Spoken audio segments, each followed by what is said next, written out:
एक तलवार जो वार करते ही समय को रोक देती थी।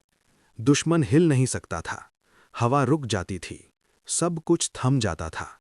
लेकिन हर बार जब तलवार चली, उसका मालिक अपनी जिंदगी की एक याद भूल जाता था, और एक दिन उसे याद ही नहीं रहा कि वो लड़ क्यों रहा है।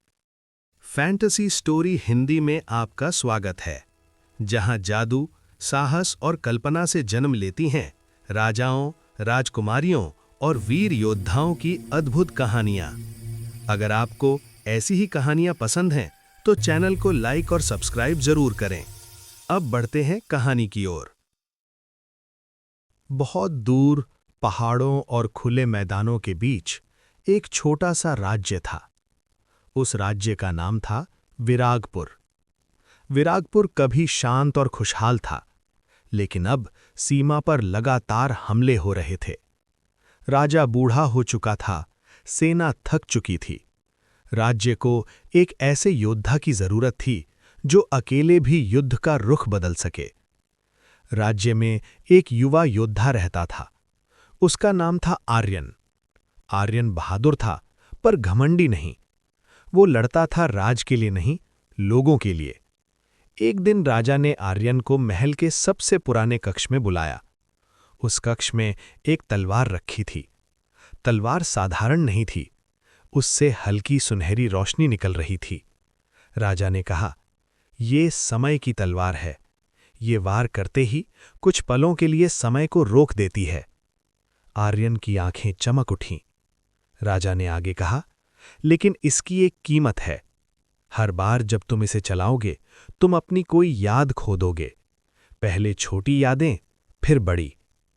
आर्यन कुछ पल चुप रहा, फिर बोला, "अगर मेरी यादें राज्य को बचा सकती हैं, तो मैं ये कीमत चुकाने को तैयार हूं।" अगली सुबह दुश्मनों ने राज्य की सीमा पर हमला किया। आर्यन तलवार लेकर आगे बढ़ा।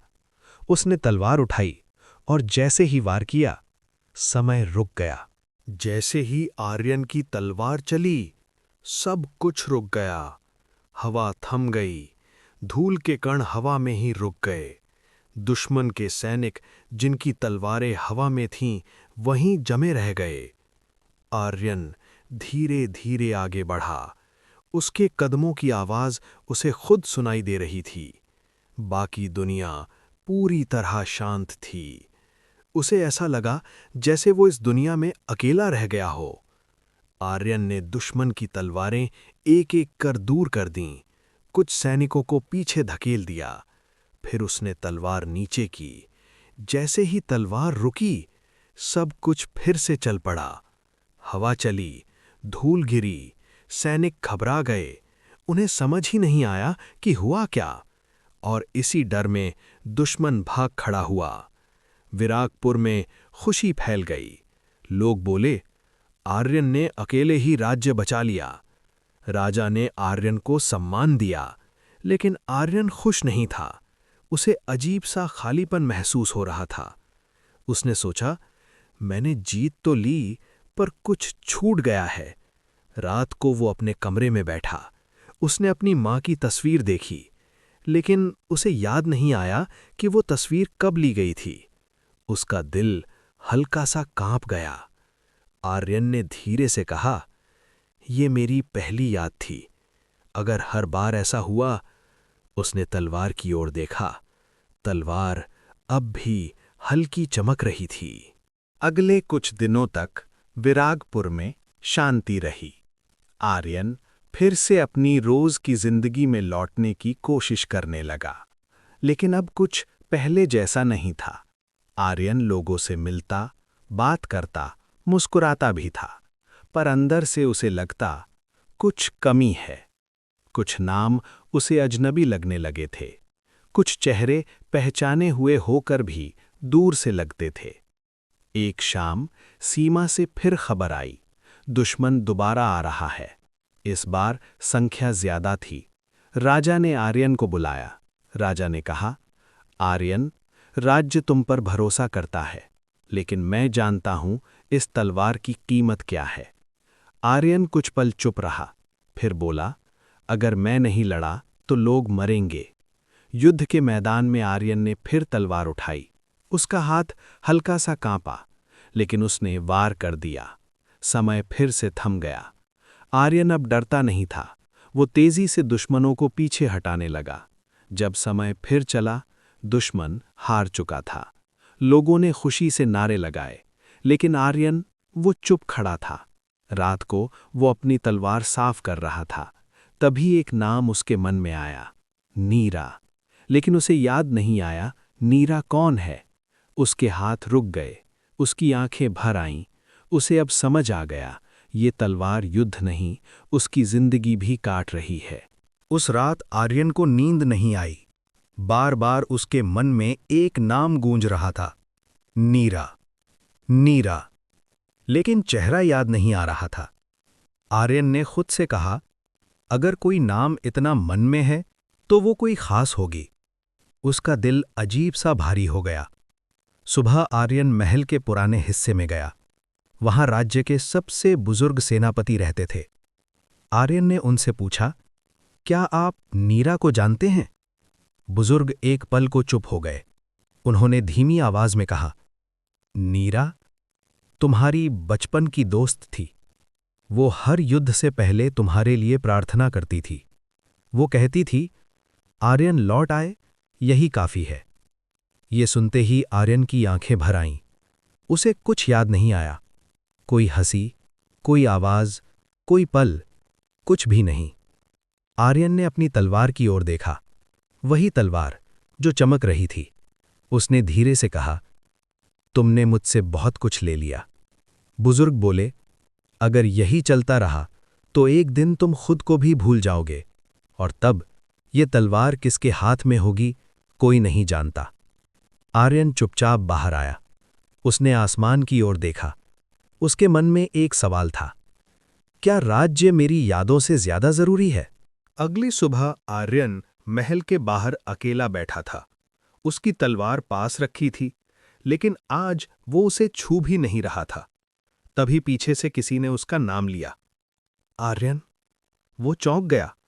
ये आवाज अजीब तरह से उसके दिल को छू गई। आर्यन ने पलटकर देखा। उसके सामने एक लड़की खड़ी थी। सादा कपड़े, आंखों में चिंता, चेहरे पर हिम्मत। वो नीरा थी।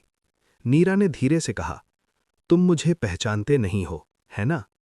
आर्यन कुछ बोल नहीं पाया। उसकी खामोशी सब कुछ कह रही थी। नीरा बोली, मैं जानती थी ये दिन आएगा जब तुम मुझे भूल जाओगे, लेकिन फिर भी मैं आई हूं। नीरा ने तलवार की ओर देखा, फिर बोली, ये तलवार राज्य बचाती है, लेकिन तुम्हें धीरे धीरे खो देती है। नीरा ने कहा, मैं तुम्हें यादें वापस नहीं दे सकती, लेकिन मैं तुम्हें अकेला नहीं छोड़ूंगी। उसने अपना हाथ आर्यन की ओर बढ़ाया।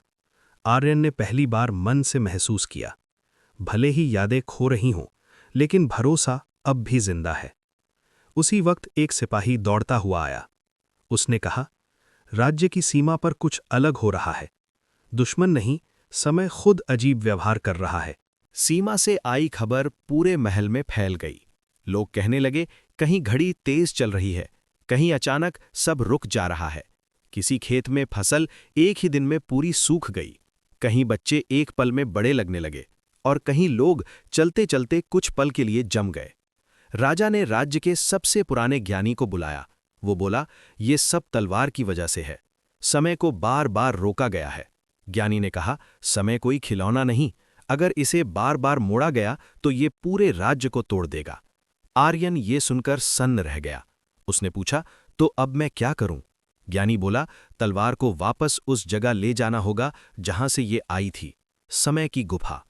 लेकिन ज्ञानी ने एक और बात कही, अगर तुम वहां गए तो संभव है तुम अपनी सारी यादें हमेशा के लिए खो दो। नीरा आगे आई।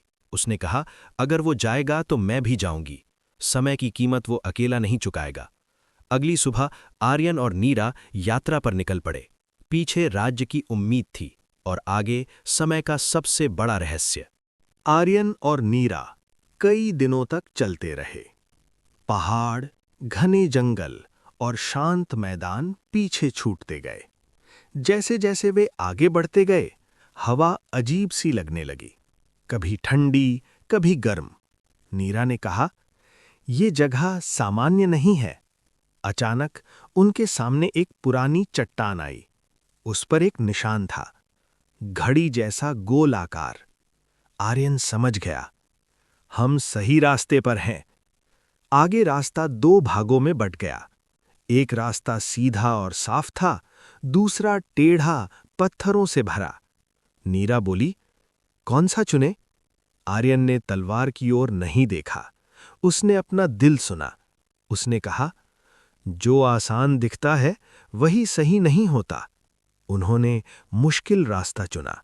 कई बार फिसले, गिरे, लेकिन रुके नहीं। कुछ दूर चलने के बाद दोनों ने देखा, दोनों रास्ते फिर से एक हो गए थे और आसान रास्ता अचानक गायब हो गया।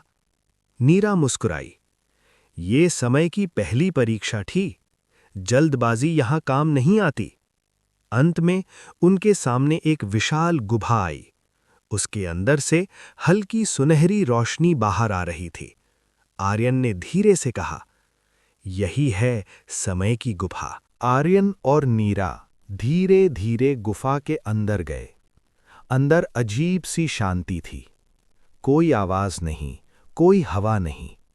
गुफा की दीवारें हल्की सुनहरी रोशनी से चमक रही थीं, जैसे वे जिंदा हों। नीरा ने धीरे से कहा, ये जगह डरावनी नहीं है, बस गंभीर है। तभी एक गहरी आवाज गुफा में गूंजी, कौन आया है मेरे पास? आर्यन रुक गया। उसने कहा, मैं आर्यन हूं, मैंने समय को रोका है। आवाज बोली, क्यों रोका? आर्यन कुछ पल चुप रहा, फिर बोला, लोगों को बचाने के लिए। तभी गुफा की दीवार पर दृश्य दिखने लगे।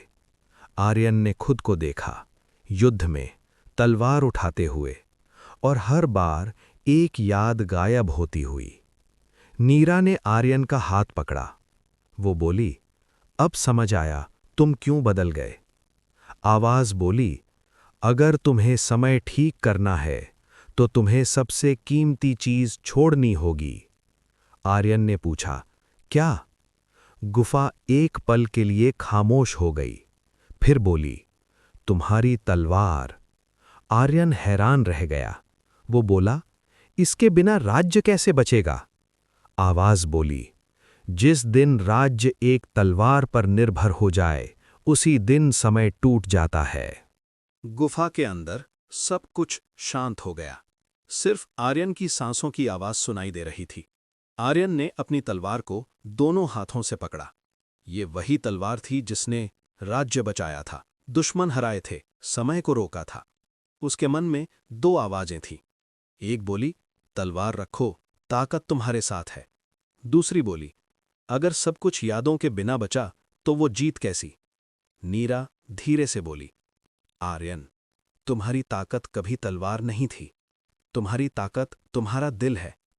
आर्यन ने पूछा, अगर मैं तलवार छोड़ दूं और सब भूल गया तो क्या होगा? नीरा ने कहा, तो तुम फिर से नए सिरे से जीना सीखोगे। आर्यन आगे बढ़ा।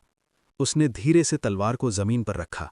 उसकी आंखों में डर था, लेकिन पछतावा नहीं। जैसे ही तलवार जमीन से छूटी, गुफा तेज रोशनी से भर गई। दीवारें कांपने लगीं। हवा फिर से चली। एक घड़ी की टिक टिक सुनाई दी। जो समय टूटा हुआ था वो फिर से जुड़ने लगा। आवाज बोली, आर्यन, क्या तुम इस कीमत को स्वीकार करते हो? आर्यन ने नीरा की ओर देखा, फिर शांत स्वर में बोला, हाँ। तेज रोशनी धीरे धीरे कम होने लगी। गुफा अब शांत थी। आर्यन जमीन पर बैठा था। उसके हाथ खाली थे। बाहर दुनिया में सब कुछ सामान्य हो चुका था। खेत फिर से हरे थे, लोग ठीक समय पर जागते और सोते थे। समय अब बह रहा था। आर्यन ने नीरा की ओर देखा। उसका चेहरा उसे साफ दिख रहा था, लेकिन उसे ये याद नहीं था कि वे कब मिले थे, कब साथ खेले थे। फिर भी दिल में एक अपनापन था। नीरा ने हल्की मुस्कान के साथ कहा, यादें चली गई होंगी, लेकिन सच और भरोसा अब भी जिंदा हैं। आर्यन ने धीरे से सिर हिलाया। जब वे विरागपुर लौटे, राजा खुद बाहर आए। उन्होंने कहा, तुमने राज्य नहीं, समय को बचाया है। राजा ने आर्यन से कहा, तुम चाहो तो सेना के प्रमुख बन सकते हो। आर्यन कुछ पल चुप रहा, फिर बोला, मुझे किसी पद की जरूरत नहीं। आर्यन ने कहा, मैं लोगों के बीच रहकर उनकी मदद करना चाहता हूं, बिना किसी जादू के। राजा मुस्कुराए। कुछ समय बाद आर्यन गांव में रहने लगा। वो बच्चों को सिखाता, लोगों की मदद करता। नीरा हमेशा उसके साथ थी। आर्यन को अपनी पुरानी यादें कभी वापस नहीं मिली, लेकिन उसने ये सीख लिया कि सबसे बड़ी ताकत हथियार नहीं, सही समय पर सही फैसला लेना है। और इस तरह एक तलवार जो समय रोकती थी, एक इंसान ने उसे छोड़कर समय को बचा लिया। अगर आपको ऐसी ही जादुई कहानियां पसंद हैं तो चैनल को लाइक और सब्सक्राइब जरूर करें और कमेंट में बताइए आप अगली कहानी किस पर चाहते हैं।